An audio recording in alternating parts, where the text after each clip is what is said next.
हाँ जी बच्चों, welcome. Unit 8 chapter 2 lecture number 4 है ये, और बड़ा ही इम्पॉर्टेंट टॉपिक है बेटे। इस कर्व को कहते हैं बाइंडिंग एनर्जी कर्व। क्या कहते हैं बच्चों? Binding energy curve. ये कर्व बाइंडिंग एनर्जी पर न्यूक्लियन, बहुत ध्यान से देखिए, बाइंडिंग एनर्जी पर न्यूक्लियन और मास नंबर में खींचा जाता है। यानी वाई एक्सिस पर है बाइंडिंग एनर्जी पर न्यूक्लियन और मास नंबर के बीच में खींचा जाता है।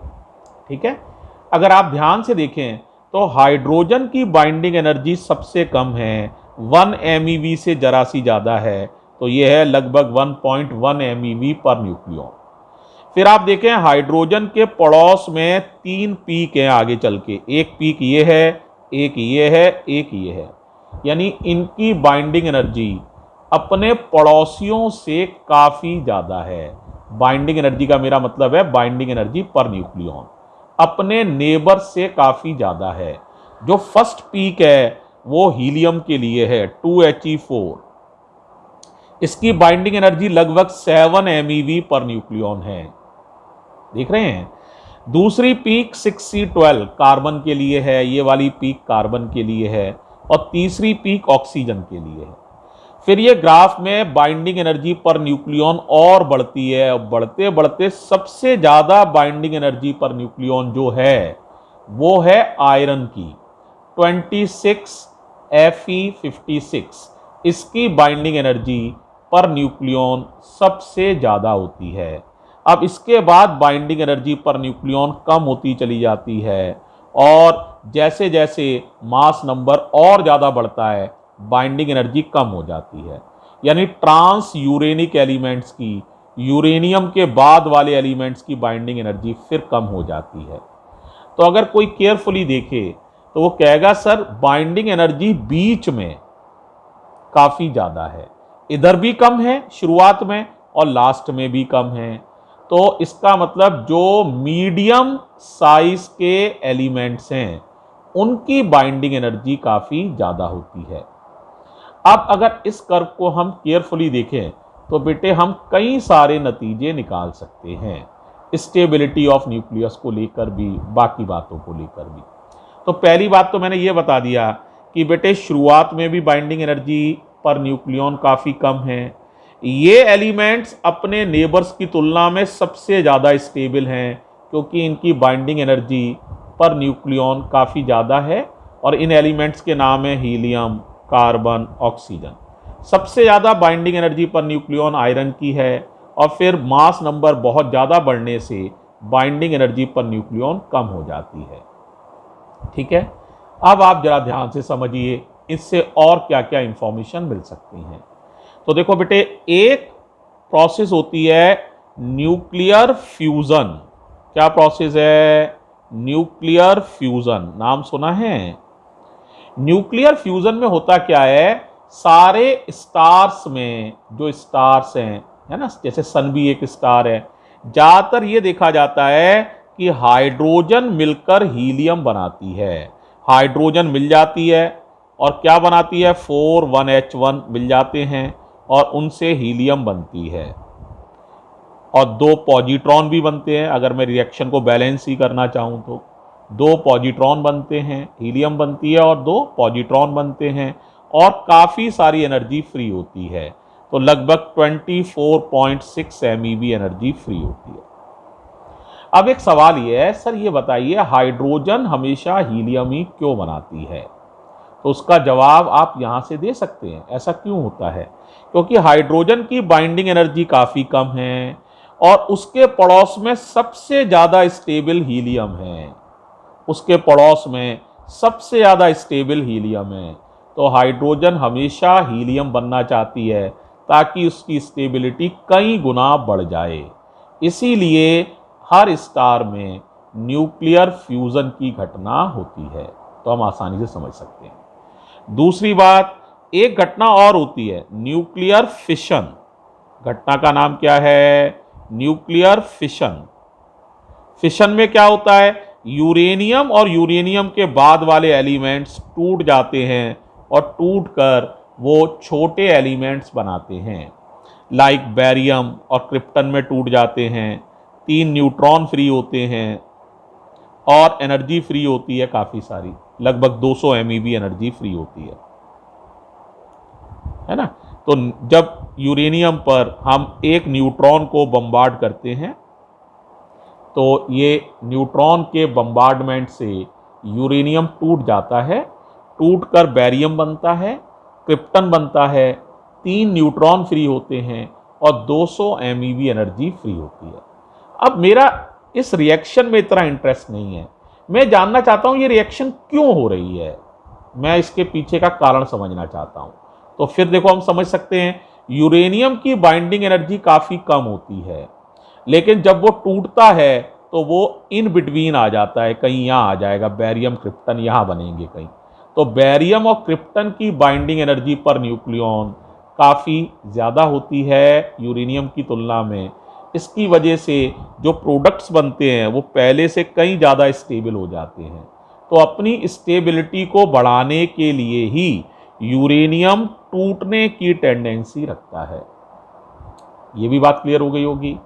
इसके साथ साथ आपने देखा होगा बेटा कि जिनकी बाइंडिंग एनर्जी ज़्यादा है, नेचर में वो एलिमेंट्स ज़्यादा स्टेबल हैं और ज़्यादा मात्रा में पाए जाते हैं।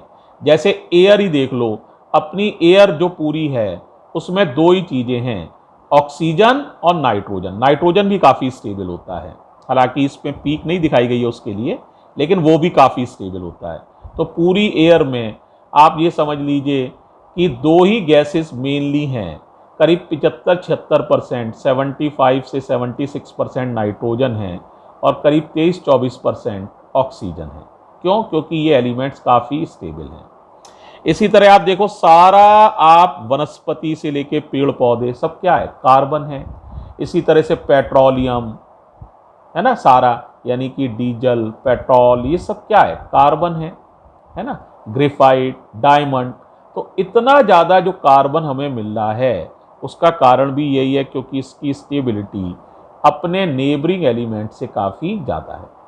फिर आप नज़र घुमा के देखिए तो सबसे ज़्यादा आयरन मिलेगा। अपने आसपास देखेंगे तो चाहे घर हो चाहे घर की छत हो, सब में आयरन पड़ा हुआ है।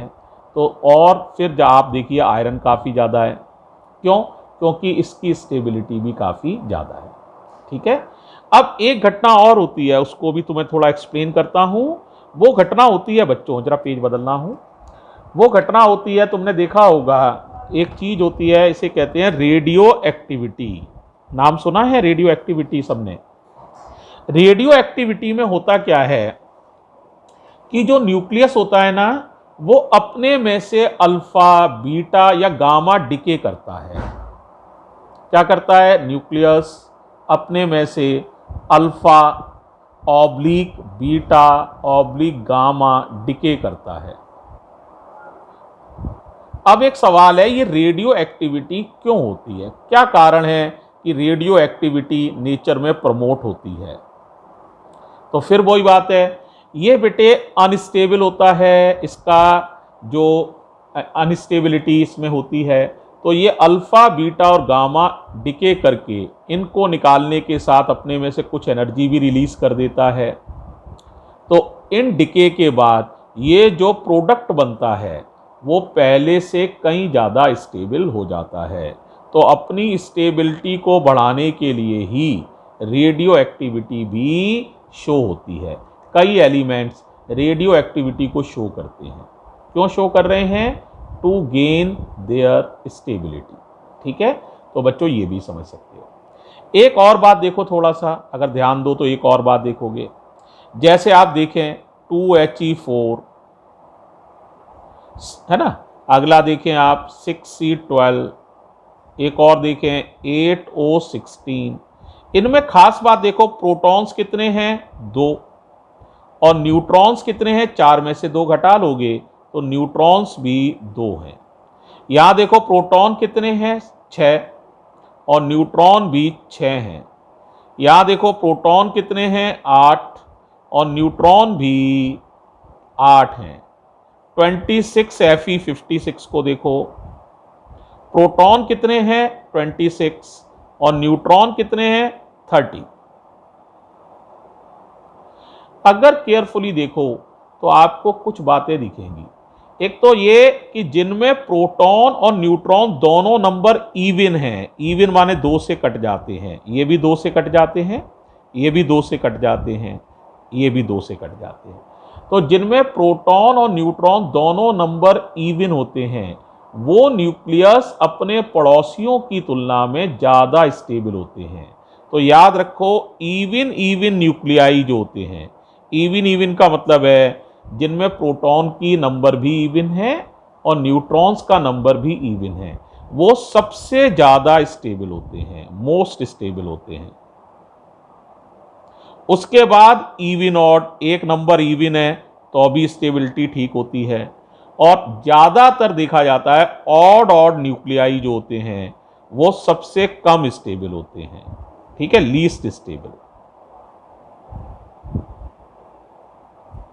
तो याद रखिए कौन से न्यूक्लियस ज़्यादा स्टेबल होते हैं, इवन इवन न्यूक्लियाई ज़्यादा स्टेबल होते हैं, फिर उनसे कम स्टेबल होते हैं इवन ऑड, और सबसे कम स्टेबल होते हैं ऑड ऑड न्यूक्लियाई, सबसे कम स्टेबल होते हैं।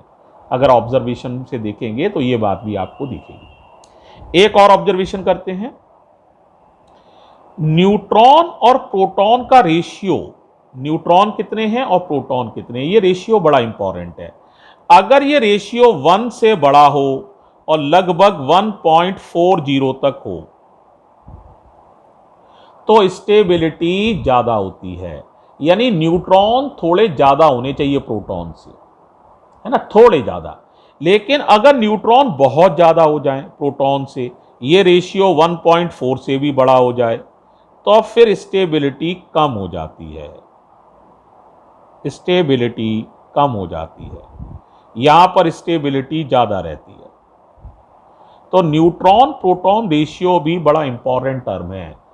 न्यूट्रॉन प्रोटॉन रेशियो 1 से बड़ा होगा तो स्टेबिलिटी ज़्यादा होगी, लेकिन इतना बड़ा हो 1.40 से भी ज़्यादा हो जाए तो फिर स्टेबिलिटी बजाय बढ़ने के कम हो जाएगी। देखो मैं तुम्हें 1-2 एग्जांपल देता हूं, जैसे आयरन में देखो 30/26, तो 1 से बड़ा है ये रेशियो, तो स्टेबिलिटी ज़्यादा है। लेकिन अब यूरेनियम में देखो तुम, यूरेनियम में होता है 92 यूरेनियम 235, तो प्रोटॉन्स 92 हैं, न्यूट्रॉन्स जो हैं वो कितने हो गए भाई बताओ, 235 में से 92 कम कर लोगे तो मेरा अंदाज है 8 और 5 13, 143 हो गए। तो न्यूट्रॉन और प्रोटॉन का रेशियो देखोगे तो 143/92, तो ये 1.5 के लगभग, 1.4 से बड़ा ही आएगा, ये तो समझ ही सकते हो यार। तो ये स्टेबिलिटी कम हो जाएगी।